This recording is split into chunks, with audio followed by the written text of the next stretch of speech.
started. Hello, this is Steve Wright.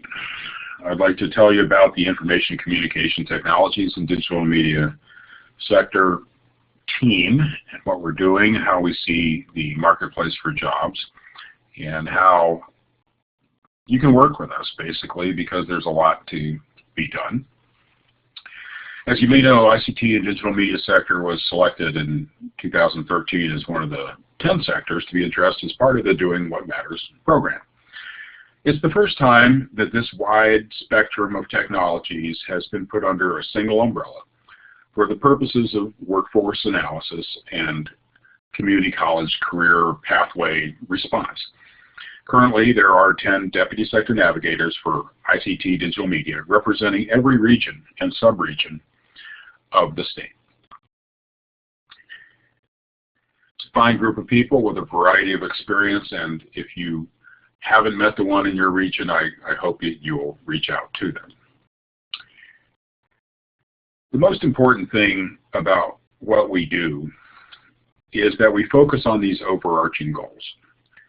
The DSN's job is new and challenging, but there's just so much work to do if we were to embrace everything in ICT and digital media. These jobs help filter the assignment. Actually, there's more things to say no to than there is to say yes to. And I dislike that because I think it's important to say yes and work with almost everything that we can. But the filter here is to say these 4 goals. Does the work help us meet these 4 goals? Does it supply in-demand skills for employers? Create relevant pathways, stackable credentials, get Californians into jobs, promote student success. So we're not here to support all aspects of ICT and digital media education, just those that are in support of the in-demand skills and jobs. So if someone can't get a job doing this thing in their region, it's not for us to focus on. That doesn't mean it's bad. It doesn't mean it shouldn't be taught. It just means it's not in the scope of this grant. So let's first start then with the scope of ICT digital media in terms of what is it. And then we'll take a look at the student training and pathway choices that are out there for anybody who wants to learn about these fields. We'll focus uniquely on the community college pathways for the kinds of students that come to us. And then what our team is going to try to do in collaboration with faculty and administration and other entities to help move things along. The overview of what's out there is important. It's to step back and see what it is. Really, ICT and digital media together. There's a physical, there's a content, there's applications management, and a purpose aspect to it. The physical, just think about it, computers, network, telephone poles, mobile devices, just every single piece of communications equipment, networking there can be. And then there's the content thing. Any media or anything that can be digitized and run across a network or through a computer is digital media, which would include animation, graphics, games, movies, music, Word documents even. Then there's the whole applications management side of it. There's the looking at the speed and the storage and the security of the network itself, then all the software applications, what they do and why. Not only the utilization of software, but the development of it for all these systems and devices as well as for the business goals. And that's the last thing. These are tools, and they're focused on results for a business or a hospital or whatever, and understanding the results that are needed and making sure that all the equipment, the tools, the content, the applications work in that direction is a key part of this job. When you look at the future of the disruptive and emerging technologies that are coming down, 4 to 6 of the top ones all have to do with ICT and digital media. The mobile internet, automation of knowledge work, Internet of Things, cloud, advanced robotics, autonomous or near autonomous vehicles. This is here to stay. It's just going to continue to grow. So looking at the labor market information and analysis of the space, we broke things up into subcategories. We have 3 core categories for ICT digital media. Basically the IT networking, the software development, and the digital media themselves are core talent areas. Then we have a whole lot of what we call hybrid sectors. the intersection of some IT or digital media skills and business operations is a very big area. Just about any business that deals with the web or has some functioning on the web, which is about every business these days, is in that category. Computer retail is huge. Smart grid for electrical plus IT, manufacturing, agriculture, logistics, all have a very significant amount of their work that's just gone completely over to information communications technologies with interfaces that are digital media. Healthcare and entertainment as well. So when we think about the early IT days, perhaps you remember 10 to 15 years ago, what we cared about was this connection protocol. There was a computer, there was a modem, there were noises. This was ICT back then. Nowadays, well, 92% of all IT workers are employed by non-information technology companies. And that quote's 10 years old. It's no longer a subset or a specialty. IT is integrated into everything that we do. This chart from the MPIC presentation, they're one of our big collaborators in all that we do, has been illustrating that for some time. And when we look at the core IT networking components these days, we know that we have some traditional job titles for IT operating systems, databases, and support. And software development, we know that we've got the basic software engineer, programmer, systems engineer thing, and a lot of the software stuff, by the way, is including mobile apps, is in the Bay Area. And when it comes to digital media, almost everything is going digital these days. This chart suggests that 80% of all media will be digital by 2020. I think that's it's got to be sooner than that. And digital media, and we traditionally think of digital media as maybe entertainment, but in fact, it's become a user interface to almost every single aspect of business. Outside of the core, we have what we call the hybrid opportunities for growth, and where a digital media or ICT skill is in addition to some other sector essential skill. And we'll take a little look at those. First, business. Now before we get into business, hybridization is a good thing. It actually, according to Friedman's World is Flat, being specialized in skills that can't be easily digitized or given to low-wage workers elsewhere is the best way to keep your job right here in California. There's a lot of outward migration of data center type jobs and that sort of thing. So being hybridized with the business that is here is a very good thing for our students as well. But when we look at business, and this is just about every business these days, there still is a physical layer that probably hasn't changed a whole lot. So basic IT skills and ICT skills are very important to anybody in this space. But as we said before, what results must this information bring or do for the organization has increasingly become the most important thing. Therefore, you have business titles, web operations development, back office systems, social media manager, metrics and analytics and management. There's a lot of things that are done now that weren't done before. And increasingly, things have changed because of social media in business.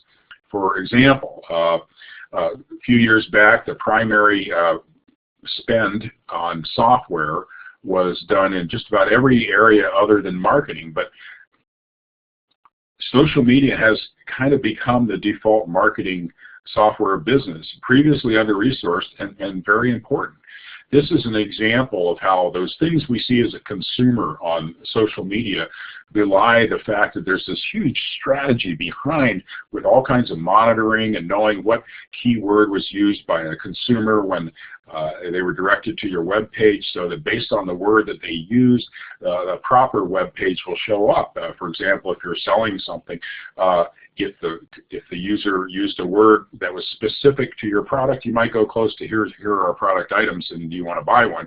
Whereas if it was general, like if you're cleaning supplies, how you clean a floor, you might take them through how you clean things before you get to what your product is. All that is built in. It's all analytics about business. It's very sophisticated.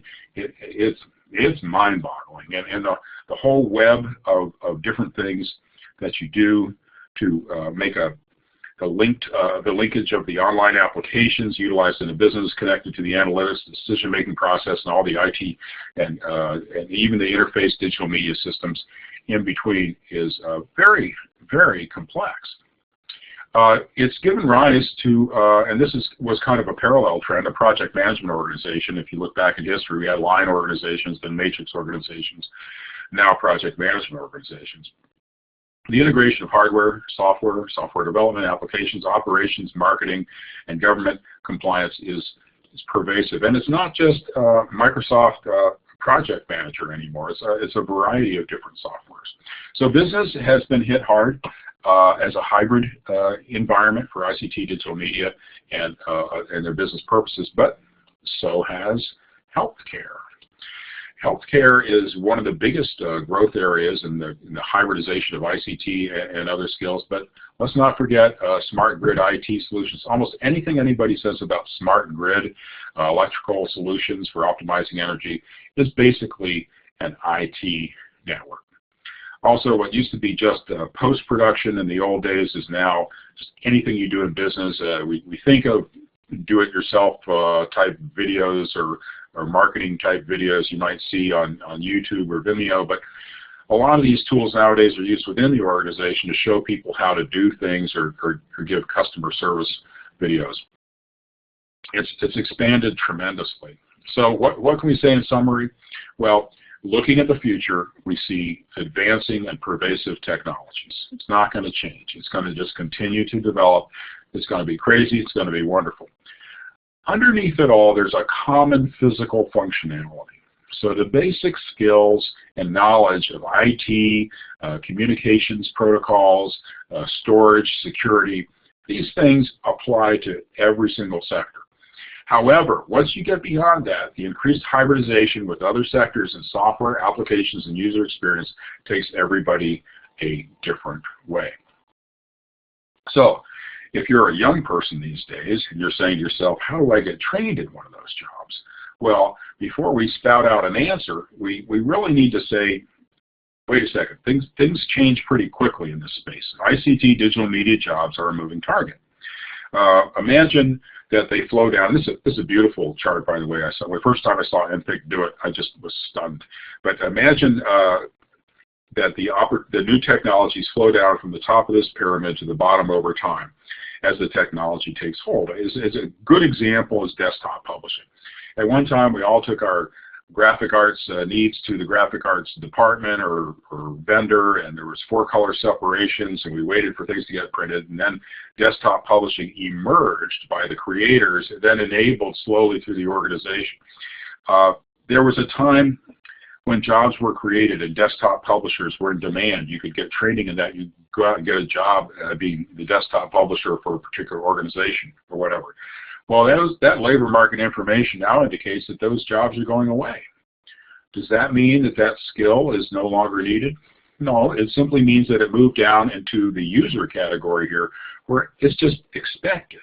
And this is the kind of information that was surfaced in the survey that MPIC did to validate the United States Department of Labor competencies framework, where they basically got industry to say, yes, we agree that there are industry-wide technical competencies that people need to have these days in ICT, and we need that in our employees. So we know that there's a bottom level of digital competency that needs to go. But the further part of that study that the Department of Labor did indicates that, in addition, industries want occupation-specific certifications. And this is something we're familiar with in the IT or ICT space. We've been enabling people to get certification training at community colleges for some time. The top certifications are CompTIA, Cisco, CIS, PMP, Microsoft. They're very big. We help people do that. There's entry level and advanced levels, and it's been a good partnership for the community colleges. The interesting thing about ICT, when you look at the Burning Glass labor market information tool, and you ask what certifications are really in demand for ICT throughout the state of California, using kind of an 80-20 principle, the 80% of the demand appears to be for these certifications. And there's a lot of Cisco, Microsoft, and the others in here. What's interesting about this is that there's also healthcare in here. Registered nurse, acute care certification.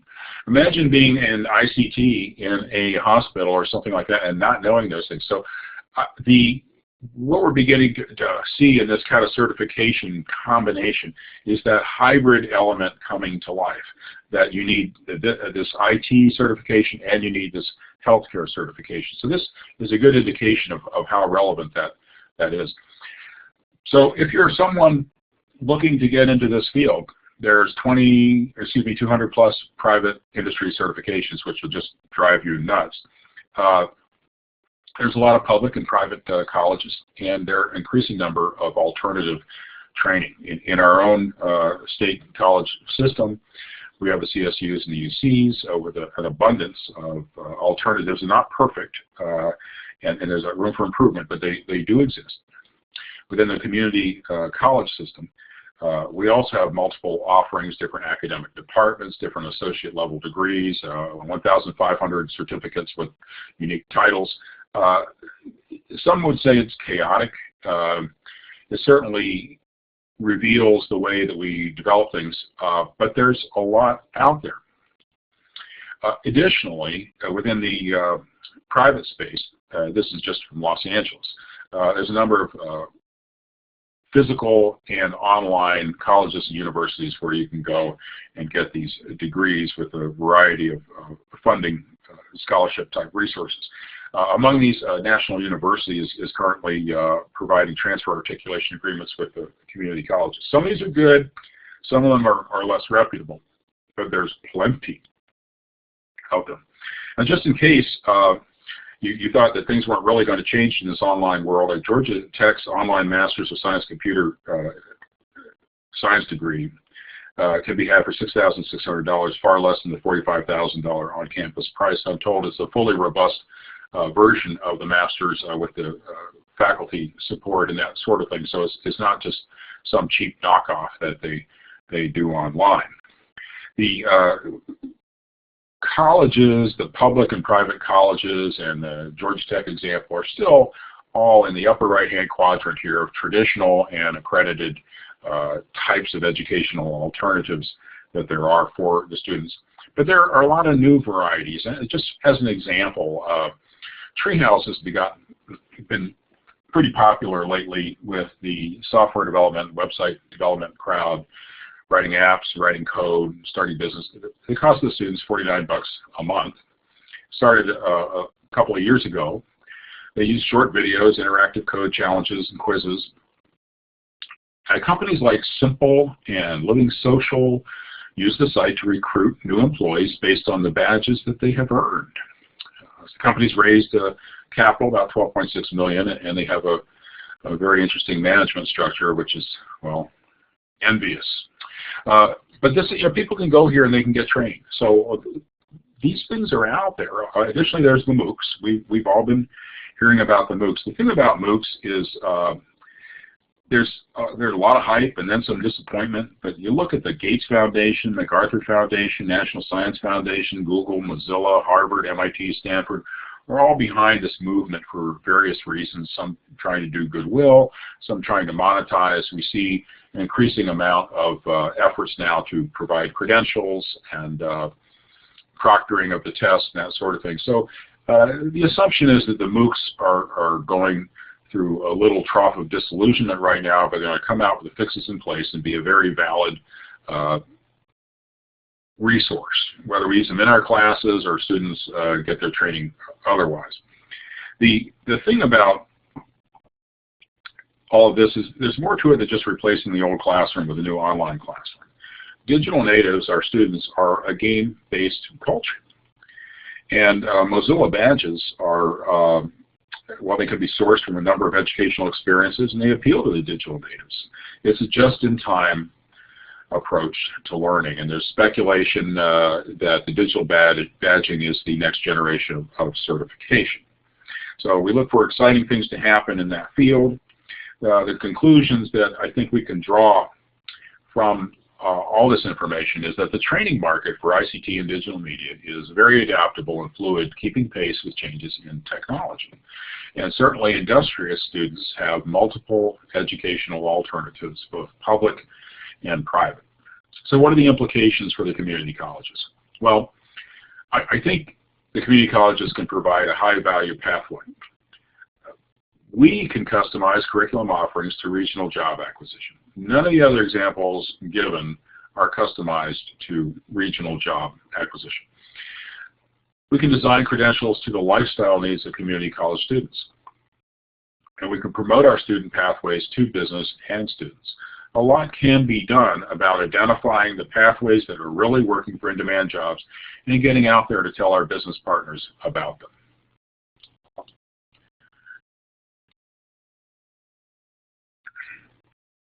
So, when we look at the 112 campus system, what should we do? Well, before we do anything, we have to recognize that all colleges are in different locations and not all locations are the same.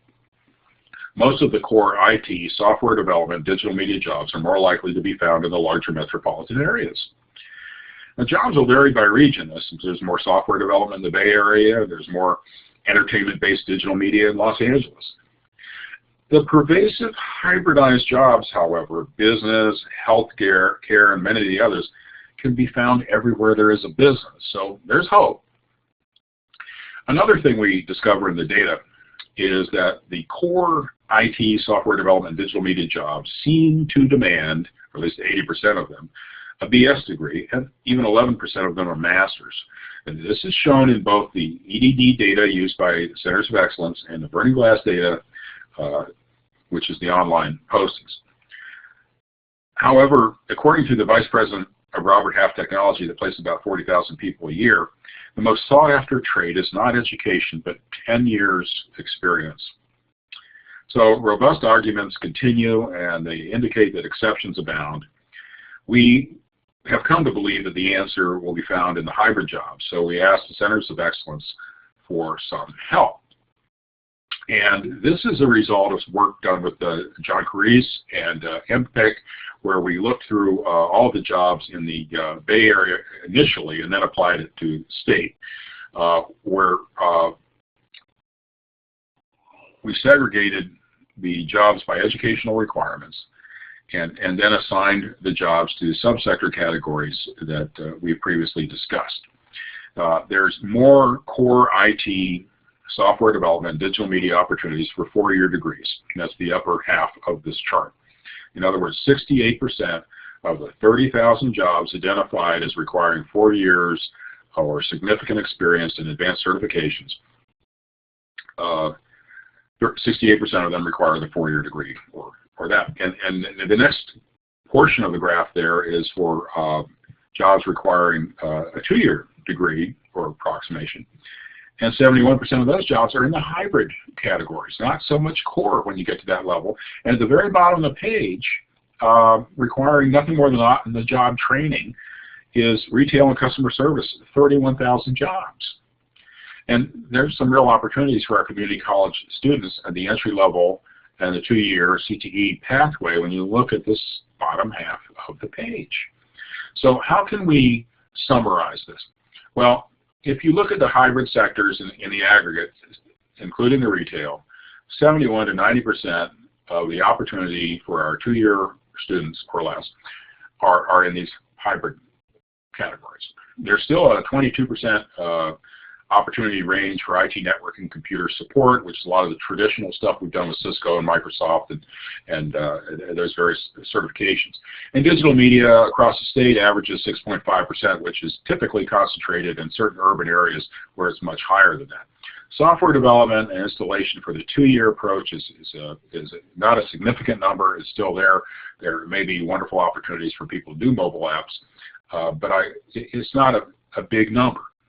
And one of the things we're looking at here is to find where the value really exists. Now, all those categories we just looked at, I've put on the left-hand part of this slide. And interestingly, on the right, I think it's 2011 or 12. These are the 994 associate degrees given by the community college system having to do with ICT or digital media. And you notice that the titles of and the content of the degrees kind of correspond with what we've been talking about, the hybrid sectors, the office technology, health information technology, and then there's the computer networking with the computer infrastructure support and the digital media and et cetera. It's kind of a reassuring coincidence that in this crazy quilt of regional and district decentralized evolution of courses and curriculum that we would find something that actually responds to what the EDD data suggests. So it shows that we're not all crazy. Sometimes things make sense. They could obviously, we could find improvements, but that's very reassuring.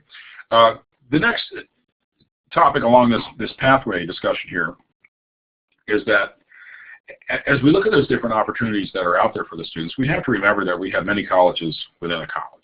We have CTE that we provide as professional development to, let's call them the experienced adults, maybe 30 years old, teaching at night. Very often when someone says, oh, there's a lot of opportunity in this particular certification or whatever, I ask them, and what's the average age of that student? Oh, mid-career. And when do you teach that class? Oh, at night. So you really have to filter between what kind of CTE we're talking about. And so I think about 10% of our student population is professional development classes, older adults, evenings, and that's where we have the advanced certifications. Whereas down below, and we're going to skip over the transfer pathway for now and look at the entry-level pathway also in blue, is more the entry-level student who maybe can get a basic certification and some other skills, but has to really target an entry-level job because it's tough to get an entry-level job with 2 years experience. I skipped over the transfer pathway, which is the transfer model curriculum to get to the 4-year degree in computer science or business office systems. And on the left of this page, you see approximate percentages of entry-level student aspirations, basic skills on the bottom. Now, whenever I give this presentation, people raise their hands and object to the characterization of the 40% there. Certainly, there are affluent community colleges where the transfer pathway is 95% of their student base. There are also colleges which seem to be in less affluent areas where 95% of the students do not even consider transferring. So we have a lot of difference in terms of the CTE. Plus, we know that what the students come in as an intention and what they actually complete is something else. There's a swirl factor that happens in the middle there. So I think if we're going to be totally honest, we would see the most significant opportunity being with the entry-level pathway on CTE. Now, how does that match up with those jobs we talked about? Well, the professional people coming at night and the transfer pathway students can reasonably expect to go after the 4-year or significant experience jobs in the upper half of the chart on the right. And the people going the entry-level pathway have a better chance of going after the jobs in the lower half, which we know is primarily the hybrid jobs.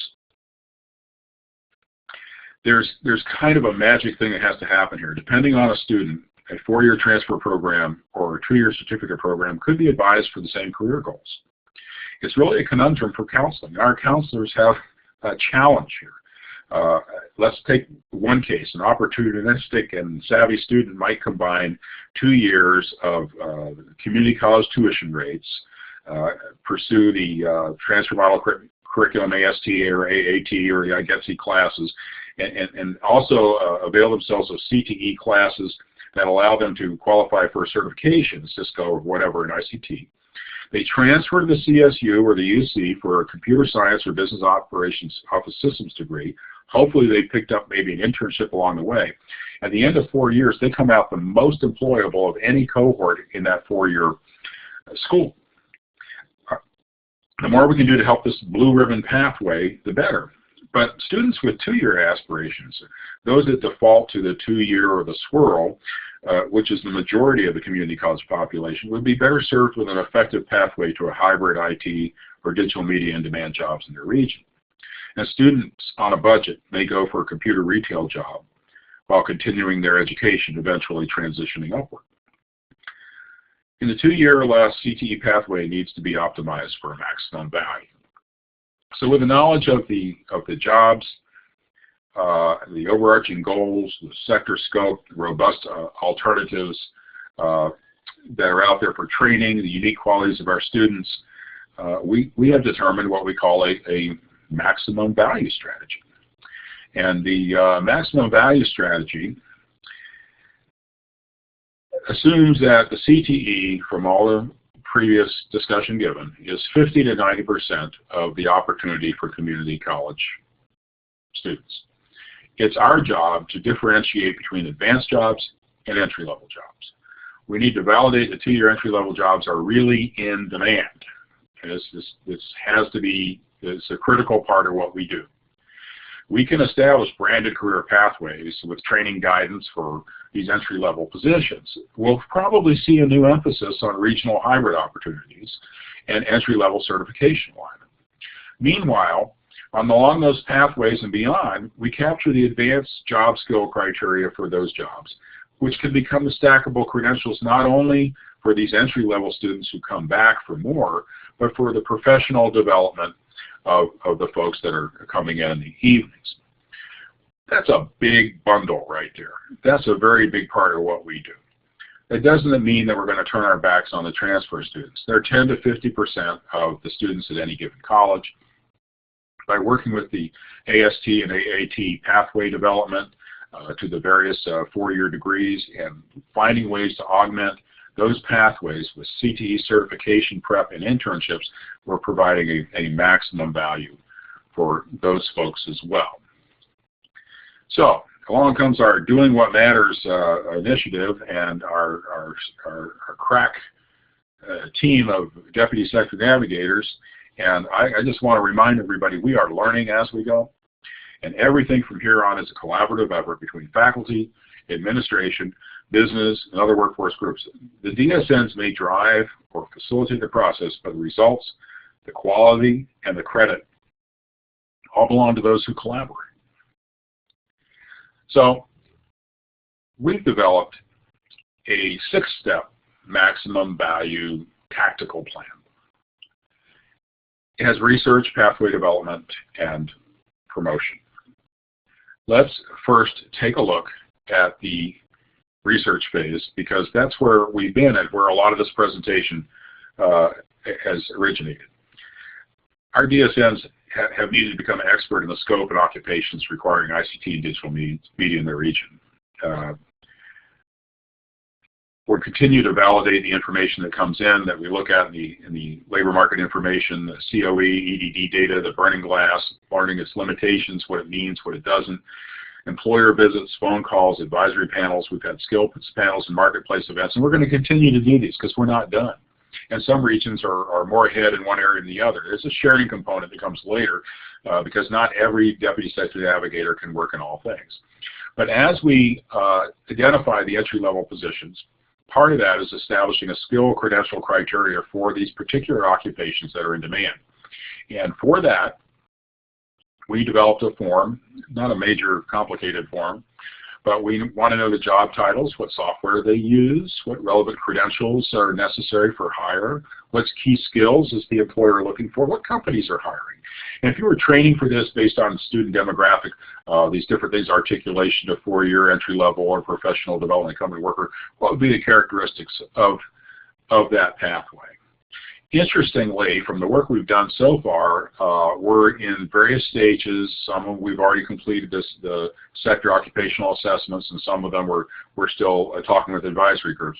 But these are the primary entry-level jobs of interest. The computer and computer network technician, help desk 1 and 2 is a huge one. Robert Haft probably provides 20,000 a year of those across the country.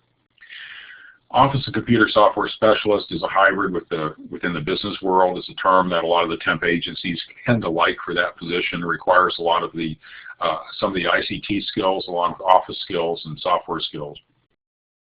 From our marketplace and digital media entertainment, for the Hollywood crowd, we identified the entertainment IT technician, understanding the digital software flows throughout the new digital production and post-production environment, and the digital wrangler, which is a good entry-level job for people who need to sort and care for the files from each day's shoot. Smart grid technician is very big in the electrical space. And then in some of the industries like agriculture, logistics, and healthcare, the ICT technician is a critical part of just about everything they are doing now. And so there's companies, there's not only the ag companies, logistics companies, healthcare companies, but there are the companies that sell to them the technology and the equipment that need to provide the customer service and the installation that are necessary for those applications to work. And then finally, there's computer retail sales, which we think is a huge opportunity. And the more we investigate it, the more we find that it actually overlaps significantly with computer and computer network technician and a lot of similar skills. So we'll be putting these together for our entry-level job pathways, which leads to the next phase, which is development, pathway development. In order to,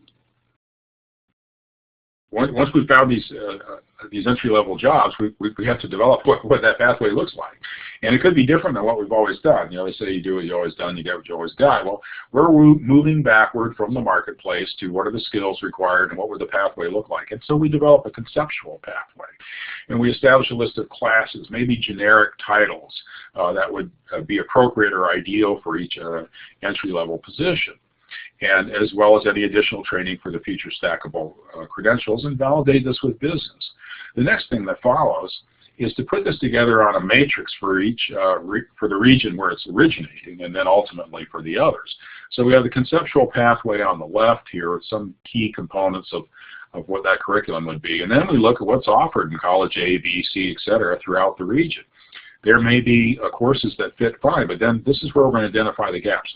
Notice here that taking an in-demand job and working backward to what we have that meets that need is a lot different from doing an inventory of everything we have out there ICT and digital media related. We're on a mission. We're being very strategic. It's in-demand ICT and digital media jobs. We identify them, we work backward into what we have. That's our focus. It doesn't mean the other things shouldn't be taught, but it's a huge consumer of time to spend a lot of time looking at everything we have, when really all we need to look at are the ones that are relevant to these pathways.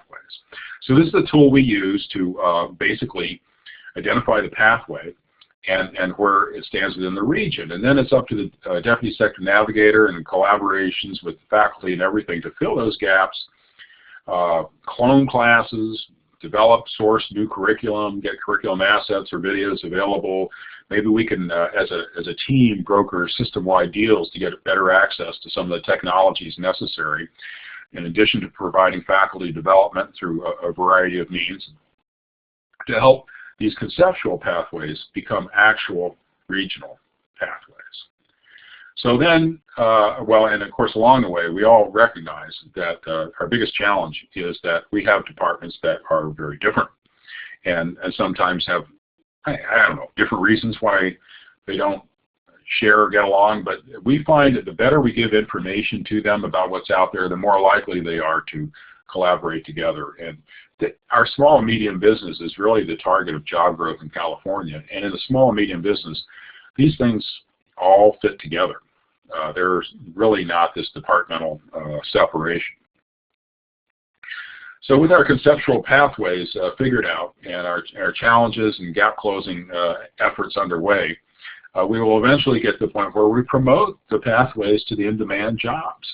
Internally, we see that as developing a trifold for the entry levels and course recommendations and updating it on Career Cafe and meeting with counselors. We have a wonderful group of people, but there's one counselor for every 2,000 students, and sitting with them at a recent conference, I realize how much they really hunger for good, clear information.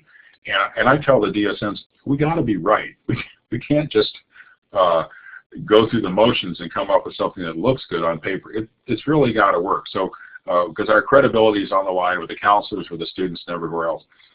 As we develop these pathways and we do the promotional material, we also have an opportunity to market these pathways or branded entry-level job preparation schemes to to businesses. We can go out to chambers and whatever and say, have you heard about the new software operational specialist that we're developing at our community colleges? This is what they can do for your business. And you can call our counseling office and set up appointments with students that are graduating with that certificate. This is the kind of thing that we need to promote not only the pathways, but the fact that we have the pathway to the businesses. Last item on the list, monitor, measure, and share. Obviously, this gets integrated with Launchboard, and what's developed for one region is easily customizable and can be duplicated with the others, and, well, regionally whatever appropriate for them. This is the only way that we can tackle such a large sector with 10 deputy sector navigators, reduce redundancy, increase excellence, and really get to the point where we're constantly growing. All the strategies you've seen here linearly are happening in sometimes not a linear fashion, and going deeper and faster in certain regions rather than others.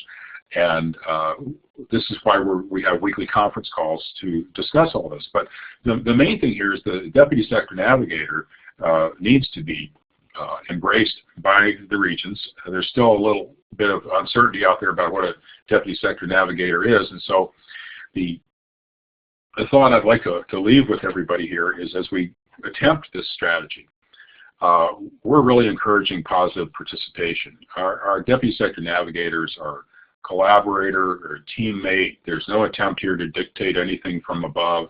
Every attempt is to be a partner and a facilitator. We really look to our faculty and administrative counterparts and our other collaborators throughout the state to help us identify the in-demand and entry-level jobs and help us find new ways to respond across departmental and regional boundaries.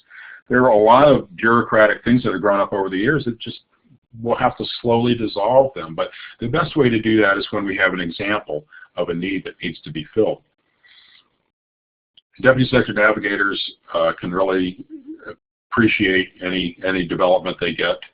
So we look for your input and everybody's help to support the effective change in these regional certificates and pathways and bring about this change. This forum right here, unfortunately, is one way, but it's one way to get out the message to everybody. I certainly encourage you to contact me or any of the deputy sector navigators. Just go to the Doing What Matters website, and you can find us all. So if there's anything we can do for you or talk in the region to explain more, I'm more than happy to do it. Thank you for your time.